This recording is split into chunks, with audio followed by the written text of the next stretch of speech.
Imagine a group of godlike beings who arrived on Earth 34,000 years ago. Not myths, not angels, but extraterrestrials.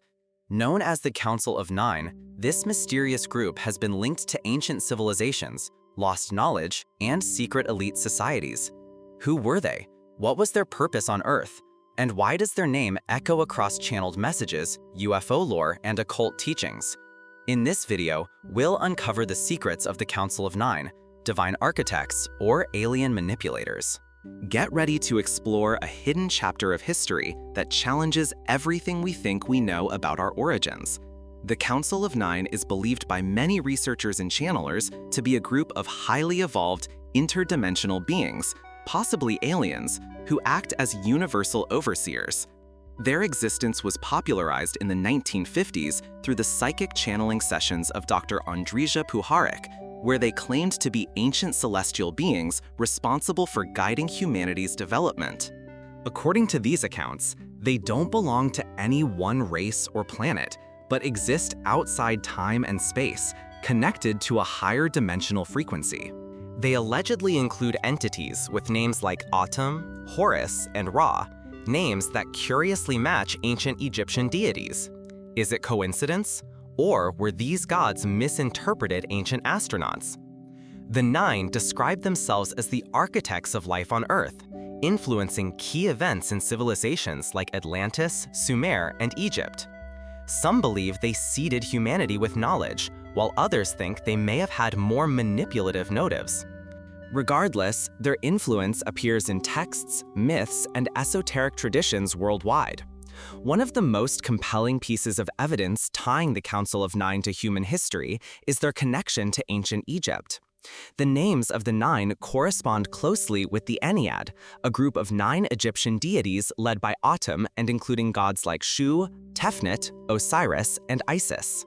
Scholars often describe the Ennead as mythological, but proponents of the ancient alien theory argue these gods were physical beings, possibly extraterrestrials, who walked among early Egyptians. The Nine, according to channelers, claim to have directly influenced the construction of sacred sites like the pyramids and the Sphinx. The precision, astronomical alignments, and mysterious energies surrounding these structures suggest advanced knowledge far beyond the tools of the era. Could this have been divine guidance or alien technology? Even more intriguing is the alignment of pyramids with Orion's belt, which some say reflects the origin of the Nine. Were they star travelers, leaving coded messages in stone? This link between cosmic visitors and the foundational myths of Egypt remains one of the greatest enigmas in ancient history. In the modern era, the Council of Nine gained prominence through the controversial figure Dr. Andrija Puharich, a scientist and parapsychologist deeply involved in psychic research.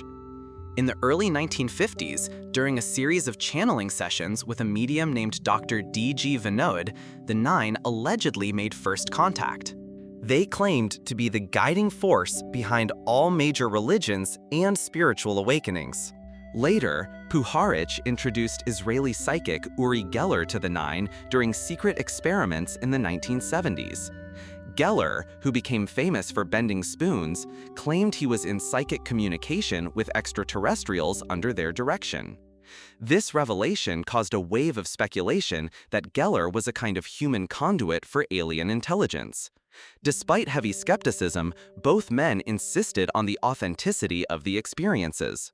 Their work attracted attention from high-level figures, including former NASA officials, CIA operatives, and even political elites, raising the question, why were the most powerful institutions interested in the Nine? Rumors have long persisted that the Council of Nine didn't just vanish, they went underground.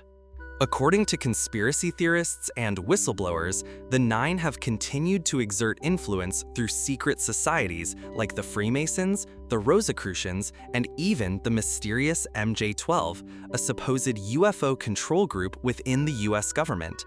It is claimed that these groups have preserved and passed down the knowledge of the Nine for centuries. Even in more recent decades, key influencers and spiritual leaders have cited the Nine as the source of their wisdom. Some believe that world events, from technological leaps to sudden geopolitical shifts, may be orchestrated by the Nine through their human intermediaries. While this sounds like the plot of a sci-fi thriller, the persistent references in elite circles, combined with ancient mythologies and modern channelings, create a mosaic of mystery that refuses to fade. Are these beings still pulling the strings of history? Perhaps the most chilling question of all, are the Nine still here?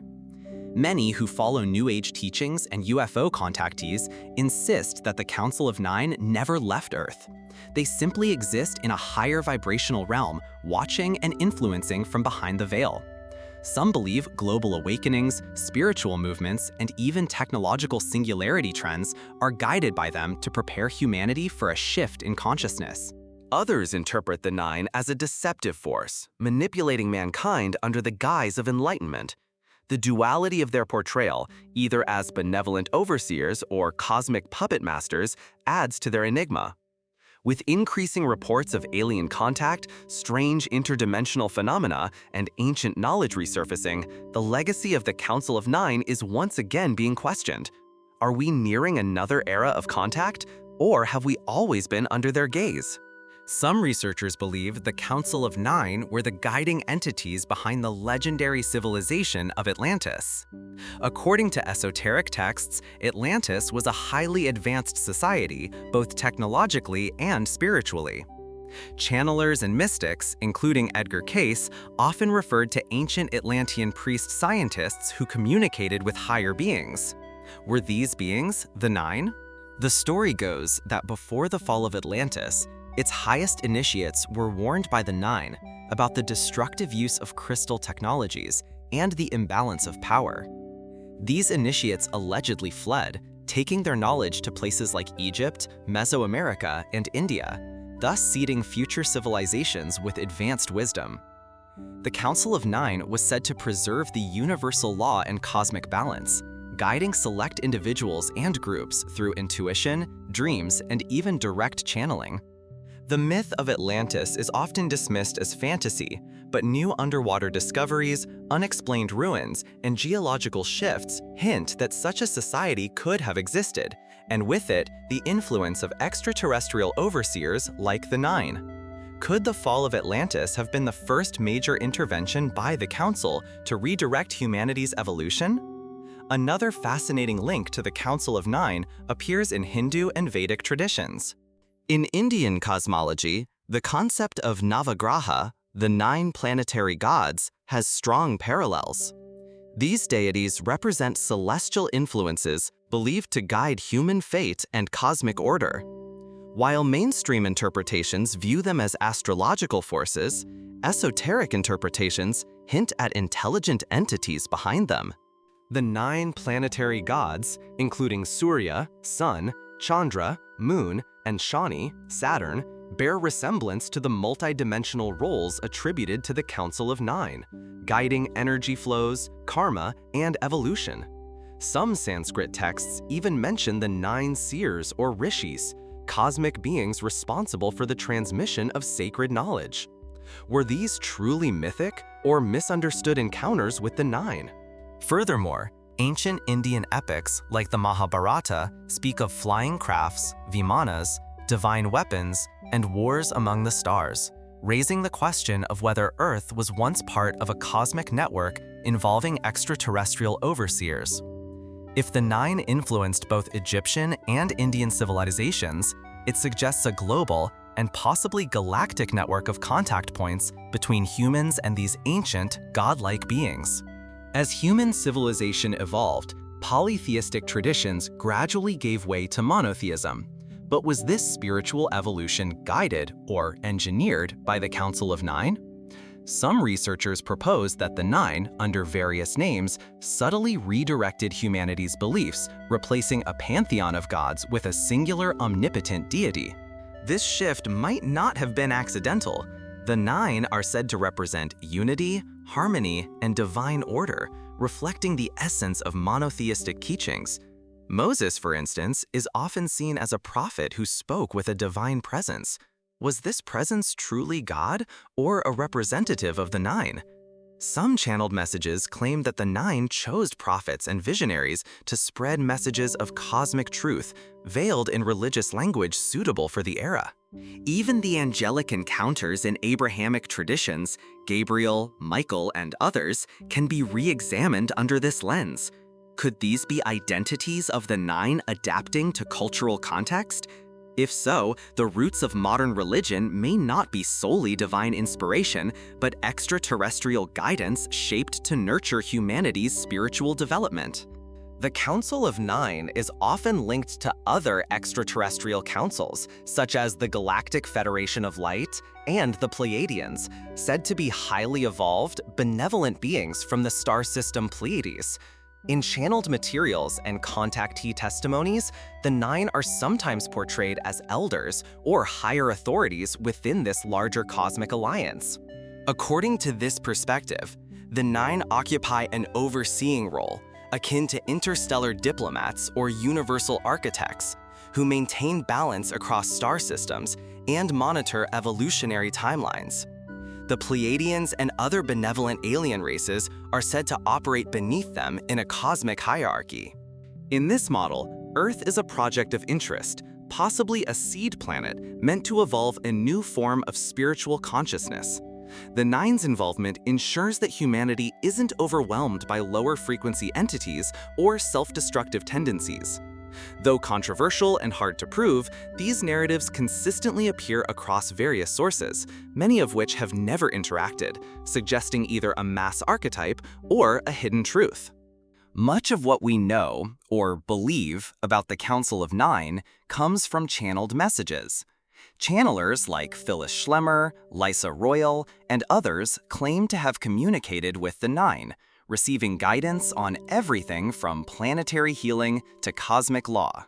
These communications are often complex, philosophical, and strangely consistent across individuals. Messages emphasize unity, compassion, balance, and the evolutionary journey of consciousness. The Nine don't present themselves as saviors, but as guides, encouraging human self-awareness and alignment with universal truth. Skeptics argue that channeling could be the result of subconscious projections, but others point to the incredible consistency in language, symbols, and teachings across different mediums, some of whom had no prior knowledge of one another. The question remains, if so many individuals across decades report similar encounters, are they all imagining the same thing, or is something truly reaching out? Some even claim that channeling the Nine requires special genetic or soul-based qualifications, suggesting that only certain people, possibly descendants of ancient priestly bloodlines or starseeds, can access their frequency. Some theorists believe that the Council of Nine were not just spiritual guides, but literal genetic engineers. According to this idea, the Nine had a hand in modifying early human DNA, either by direct manipulation or by influencing key evolutionary events. This aligns with ancient astronaut theories, which claim extraterrestrials altered primates to create Homo sapiens. Supporters of this theory point to sudden leaps in human intelligence, the emergence of complex language, and advanced knowledge in ancient civilizations. They believe these were not natural evolutionary steps, but results of intentional upgrades by the Nine. Some even claim that the human brain holds dormant capabilities like telepathy, astral travel, or multidimensional awareness that were installed or activated by the Nine for future use. Modern DNA studies show that a large percentage of our genome is junk DNA with no known purpose. Could this be dormant alien coding waiting to be activated? Channelers and psychics who connect with the Nine often say these beings are preparing humanity for an upgrade, a shift into a new phase of evolution, possibly triggered by cosmic energy, spiritual awakening, or mass disclosure. One of the most fascinating aspects of the Nine's alleged presence on Earth is the use of sacred geometry and symbolism. According to esoteric scholars, many ancient monuments, like Stonehenge, the pyramids, and various megalithic sites, encode precise mathematical ratios and geometric shapes that mirror the fundamental structures of the universe. These patterns aren't just aesthetic, they are thought to be energetic blueprints. The Nine, it is claimed, used these geometric codes to harmonize Earth's energies and guide human consciousness. The Flower of Life, Metatron's Cube, and the Golden Ratio are said to be universal signatures, possibly left behind by the Nine to help humanity unlock the secrets of creation. Furthermore, these symbols appear across cultures that had no contact with one another, from the Nazca lines in Peru to the mandalas of Tibet. Some believe that meditating on these patterns connects one to the Nine's vibrational field, offering insight, healing, or activation. Whether physical or metaphysical, the repetition of these symbols across time and geography suggests a deeper origin, one possibly tied to beings who understood the energetic fabric of reality itself. If the Nine were once open in their interaction with humanity, why are they hidden now? One theory is that the knowledge they shared was too powerful, and that elite groups, empires, or shadow governments have deliberately suppressed it. According to this perspective, ancient wisdom about energy, consciousness, and our galactic origins has been hidden or destroyed to keep humanity under control. Evidence of this suppression can be found in the burning of the Library of Alexandria, the Inquisition's war on heretics, and the colonization of indigenous cultures who held ancient star knowledge. Documents that may have contained truths about the Nine and humanity's cosmic past were lost, rewritten, or buried. Modern institutions, from religious establishments to scientific authorities, often dismiss anything outside materialist or orthodox belief systems. Yet leaks, whistleblower accounts, and declassified files keep surfacing, suggesting a hidden narrative. If the Nine gave humanity sacred truths, who decided to bury them, and for what purpose? The fear is that this knowledge empowers people too much, awakening their true potential and making them ungovernable. Thus, the story of the Nine may be the story of stolen divinity. According to many spiritual and metaphysical sources, Earth is wrapped in a grid of energy lines known as ley lines. These lines intersect at powerful points, such as Giza, Machu Picchu, and Stonehenge, forming a global network of energetic nodes. Some researchers believe that the Council of Nine were responsible for either designing or amplifying this planetary grid to help humanity evolve. The theory holds that the Nine used these points as communication beacons, starports, or spiritual energy amplifiers. Certain megalithic structures were built at these grid intersections to serve as resonance chambers, temples, or gateways to higher realms. Even the movement of tectonic plates and magnetic fields seem influenced by these mysterious lines. The concept of Earth as a living, conscious being, Gaia, suggests that the Nine might also serve as planetary caretakers. Their goal? To maintain balance between Earth's physical, energetic, and spiritual ecosystems. When humans disturb this balance, through war, technology, or environmental abuse, the Nine may intervene subtly, steering us back on course. Could earthquakes, weather anomalies, or sudden global events be nudges from this ancient council? Though often discussed in ancient and metaphysical contexts, the Nine are still said to make contact in modern times, particularly through UFO encounters and abduction phenomena. Several contactees report meeting tall, luminous beings who communicate telepathically and project a sense of calm authority. These entities are often interpreted as Pleiadians, but others suggest they are members or messengers of the Council of Nine. What's striking is the consistency in these reports. Witnesses describe domed craft, sudden shifts in time perception, and a deep inner knowing, like they've been activated or reminded of a mission. Some return with new abilities or memories of past lives connected to ancient civilizations like Lemuria or Atlantis. The government has quietly acknowledged unidentified aerial phenomena, UAPs, but remains silent on their possible interdimensional or cosmic council connections. Are these crafts and beings simply explorers, or are they part of an ongoing operation by the Nine to monitor and guide humanity's transition? With sightings increasing globally and more credible witnesses speaking out, the Nine may no longer remain a hidden mystery for long. Star seeds are individuals believed to have incarnated on Earth from other star systems, dimensions, or realities, often with a mission to raise consciousness and help humanity ascend. Many starseeds claim to feel a deep, unexplainable connection to the Council of Nine, often experiencing dreams, synchronicities, and inner callings tied to ancient wisdom and higher realms.